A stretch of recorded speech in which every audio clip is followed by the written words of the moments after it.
Vibrant Energy is focused on building its business using a group captive model. We currently have 52 megawatt operational. We have already successfully transformed about 30 megawatt of the 52 megawatt into a strictly group captive mode, and by the end of the year we should be almost ready to convert the balance 22 megawatt into group captive as well. When we started in India, we built these projects on a third-party open access model. But considering the potential risks that we face in this business using the third-party open access model, we have followed the strategy of actually working on creating all the projects into a group captive structure. One of the difference that we, in the case how Vibrant Energy has done this differently than the rest of the market, is we anticipated some of the risks that come in terms of having a thinly capitalized model, and so we moved forward, actively worked with the customer in order to encourage them to invest 26% of the 30% equity stack in the project, and that thereby secure their energy security for a 10-year period or a 15-year period, which is the lock-in period of these contracts, but also at the same time create a more steady cash flow for our equity financiers and our lenders as well.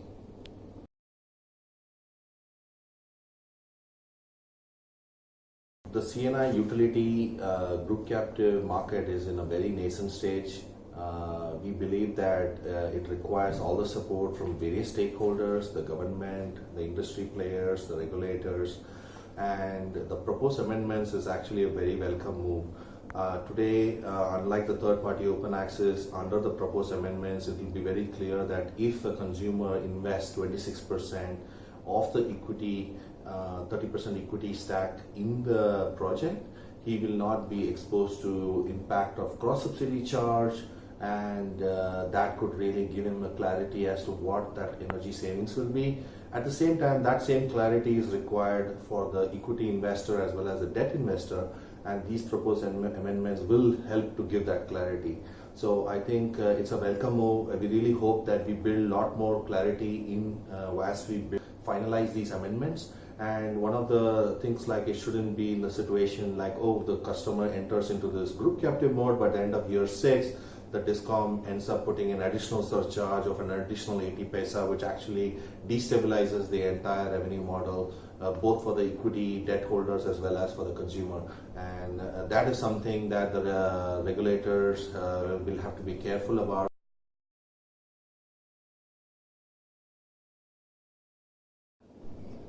We strongly believe that it is better to be careful about it, adopt a risk-free approach, move forward with group captive projects where they actually infuse that 26% of the equity stack. It is not really a big investment. If you actually look at the consumer's viewpoint, some of that money actually comes back in terms of energy savings in a matter of 3 to 5 years. But they will have an option to have that energy security, energy savings for a period of 10 to 15 years or whatever period they decide to work in these contracts.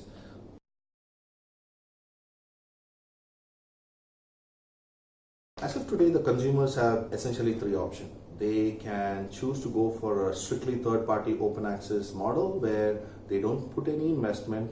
The investor is usually a developer who comes in, sets up the power plant, and only have strictly a power purchase agreement. But under this model, with the current environment, there are a lot of fraught with a lot of risks, including cross-subsidy charge, additional surcharge, and any other change in law that could actually potentially impact both the developer as well as the consumer. The second model is where the consumer can decide to invest 100% of his own money in a captive plant, and the plant becomes a property of the consumer. It shows up as an asset in his own balance sheet. But in this case, it becomes a more strategic discussion as to, am I in the business of owning a power plant, and is this part of my core investment that I need to make for my business? And many times we have seen that the corporates don't really want to invest in the non-core areas, and that comes back to the third most viable option that Vibrant Energy is currently working on, is in the model of group captive. And in the group captive space, the consumer has ability to invest only 26% of the equity portion in these projects. The rest 70% is funded typically from a debt investor, and we are able to secure the energy, we are able to secure the PPA. The consumer enters into a group captive investment agreement with Vibrant Energy and also enters into a power purchase agreement with Vibrant Energy, and both these agreements go hand in hand. Today we have about 52 megawatt, we have about 250 megawatt of pipeline that we are working with multiple consumers. We think we have a great value to offer, and this is one of the ways consumers can get energy savings, energy security. And in light of the current amendments, the only situation that they're going to be in is to not invest in a thinly capitalized model, but actually put substantial equity of 26%, which is the equity stake in these projects to meet their energy demands.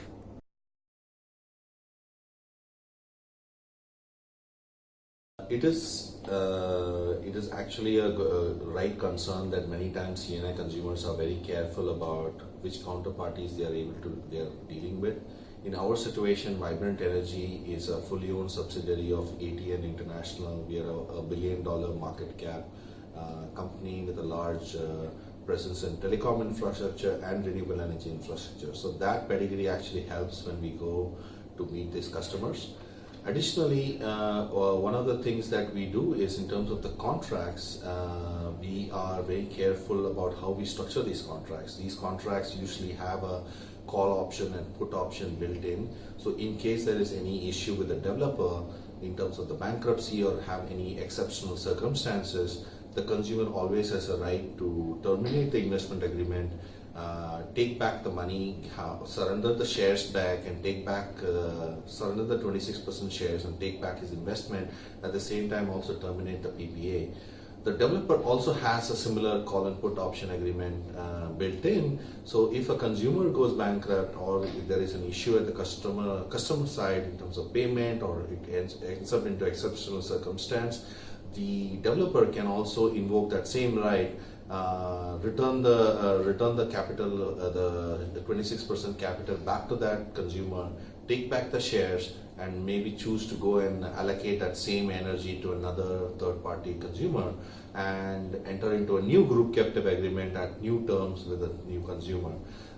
We, as being a NASDAQ listed company, follow the globally accepted standards on regulatory and compliances, and so that should give a lot of comfort to the consumer, both MNC as well as Indian consumer, that we are going to be absolutely clear in terms of how we structure this transaction. Additionally, what happens is, being a minority owner of this SPV, there is a board seat that is given to the consumer. So the consumer's representative is on the board, so they get to see all matters that are open in the company, all discussions that are happening related to that SPV. So nothing is surprise news. They already know what is happening, if there are additional investments being made or any new consumer being added to that same project. They are party to all this knowledge, and so they actually, as part of the voting rights, they have an ability to go in and express their vote. But essentially in this model, we are in a win-win situation.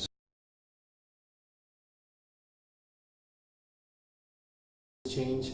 The only barrier that we see from our perspective working in MNC is to actually convince their corporate headquarters back in the US or Europe or any other country in terms of the rules of the game in India, and especially in the rules of the game related to group captive, related to how 26% investment actually works. And there is a little bit of education that we have to do as industry players with MNCs in order to help them understand this rules in India in order for them to adopt it.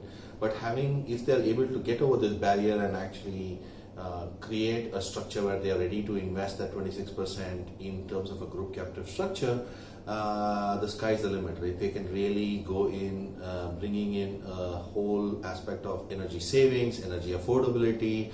They'll be able to meet all their global climate demands in India by offsetting 50 to 100% of their energy requirement coming from renewable.